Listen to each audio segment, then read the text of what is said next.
ইয়ে মেরা বচন হ্যায় তিন্নারু কা বচন। বাহুবলীতে আমরা শুনেছিলাম যে রাজমাতা সে বলতো ইয়ে মেরা বচন হি হে শাসন, এবং সেখান থেকে আমরা তিন্নারু কা বচনে চলে এসেছি। সারা ছবিতে এখানে বিষ্ণু মঞ্চু কতবার যে এই পার্টিকুলার সংলাপটা বলেছে তার কোনো হিসেব নেই।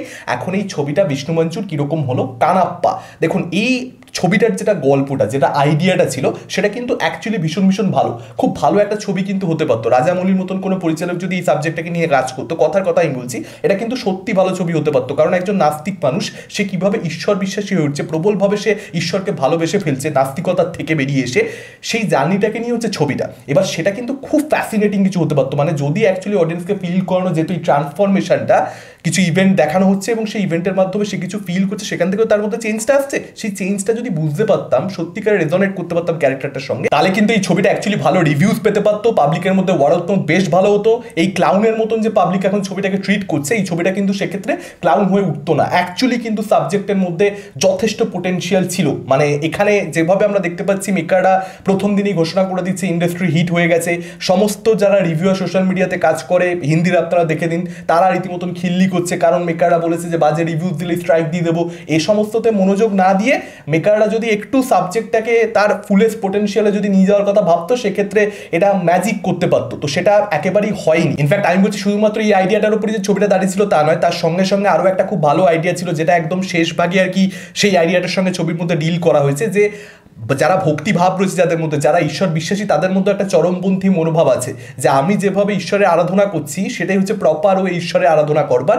অন্যরকমভাবে যদি কেউ ঈশ্বরের আরাধনা অনেস্টলি করে, যদি তার মন থেকে সেটা আসে, সেক্ষেত্রে সেটাকে আর কি একটা নস্যাৎ করে দেওয়া যে তুমি এটা কি করছো, তুমি এটা অন্যায় করছো, তুমি এটা ভুল করছো, এভাবে ঈশ্বরকে পাওয়া যায় না। ঈশ্বরকে কীভাবে পাওয়া যায় এটা একজন সাধারণ মানুষ কি করে বলবে? সেও ঈশ্বরের আরাধনাই করছে, সেই ঈশ্বরকে সম্পূর্ণরূপে জেনে ফেলেনি সম্পূর্ণরূপে। তো সেই জায়গা থেকে এই যে চরমপন্থী মনোভাব, যেটা আমরা এখন তো বিশেষ করে চারিদিকে আপনি তাকালেই দেখতে পাবেন যে কি হচ্ছে না হচ্ছে, সেটা সমস্ত ধর্মকে কেন্দ্র করেই হচ্ছে। কট্টরপন্থী মনোভাব সমস্ত ধর্মের মানুষের মধ্যেই রয়েছে।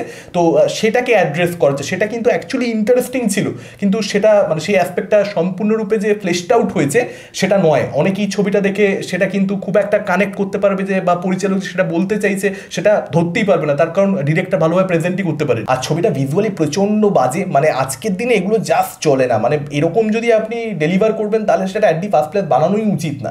এই দিকপত্রগুলো দেখে তবে মানে এই ধরনের সাবজেক্ট নিয়ে কাজ করা উচিত। আমি হতাশ, মানে আমি যে কী দেখাচ্ছি রে ভাই। ট্রেলারে প্রবাসী সিনগুলো দেখে অনুমান করতে পেরেছিলাম, ছবি দেখবার পরে তো বাপরে বাপ। তো অ্যাকচুয়ালি শেষে গিয়ে গল্পটা সম্পর্কে আশা করি আপনারা জানেন, এখানে যে প্রোটাগনিস্ট শিবের আরাধনা করতে করতে শেষ অবধি মানে নিজের চোখটা নিজেই দান করে দেয় আর কি, এবং তখন নিজে স্বয়ং মহাদেব তিনি প্রকট হন এবং তিনি মানে আর কি দেখা দেন এই ভক্তকে।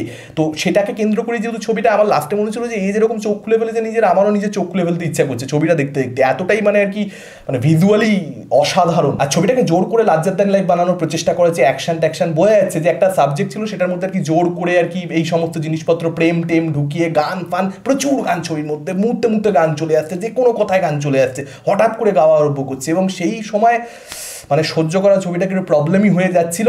তো আমার মনে হয় যে যে কোনো কিছুকে নিয়ে হঠাৎ করে লার্জার দ্যান লাইফ সেটাকে করার চেষ্টা করা উচিত নয়, যেটা প্যান ইন্ডিয়া লেভেলে চলছে। তো চলো আমি একটু নিজেকে আর কি ওরকম একটা সুপারস্টারের মতো একটা ওরা নিয়ে প্রেজেন্টেড হব, দরকার কি রয়েছে? যেটা সাবজেক্টটার ডিমান্ড রয়েছে সেই অনুযায়ী সাবজেক্টটাকে ট্রিট করুন। তো সেটা এখানে করা হয়নি, এবং বাবার সঙ্গে যে ইমোশনাল অ্যাঙ্গেলটা এখানে প্রোটাগনিস্টের রয়েছে, সেটা যদি ফ্লেশড আউট হতো না, এই সিনেমাটা একটা লেভেল অব্দি ওয়াচেবল হতে পারতো, কিন্তু সেটাও হয়নি। তো সব দিকে ফেল করেছে, ড্রামাতে ফেল করেছে, অ্যাকশনও দেখুন বিশাল কিছু ইনোভেটিভ নয়, visually look and fillet fail করেছে। আর অক্ষয় কুমারকে অ্যাকচুয়ালি মহাদেবের ভূমিকাতে ছবিটা আমার বেশ ভালো লেগেছে। একমাত্র যদি পজিটিভ আমাকে বলতে হয় সেটা হচ্ছে ক্লাইম্যাক্সে বিষ্ণু মঞ্চু একটু পারফরমেন্স তার ভালো হয় কিছু পার্টিকুলার জায়গাতে, সেখানে তার ডিভোশনটা কোথাও একটা ফিল করা যায়, এবং তার সঙ্গে সঙ্গে অক্ষয় কুমার তার মধ্যে যে কামনেস, যে ধরনের কনফিডেন্স দরকার, যেরকম ফিজিক দরকার মহাদেব প্লে করবার জন্য, সেটা কিন্তু রয়েছে, মানে সে সেটা ডেলিভার কিন্তু করেছে প্রপারলি। অ্যাকচুয়ালি আমার মনে হয় যে এর পরবর্তীতে মহাদেব প্লে করতে হবে, অন্য কোনো ছবিতে যদি কোনো অ্যাক্টারের দরকার পড়ে অক্ষয় কুমারকেই কাস্ট করা উচিত, সে কিন্তু বেশ ভালো। প্রবাসের ক্যামিও নিয়ে আমি বেশি কথা বলতে চাই না, ভিজুয়ালি বিষয়টা কেমন করে দিয়েছে প্রবাসের দৃশ্যগুলোতে, মানে প্রবাসকে আমার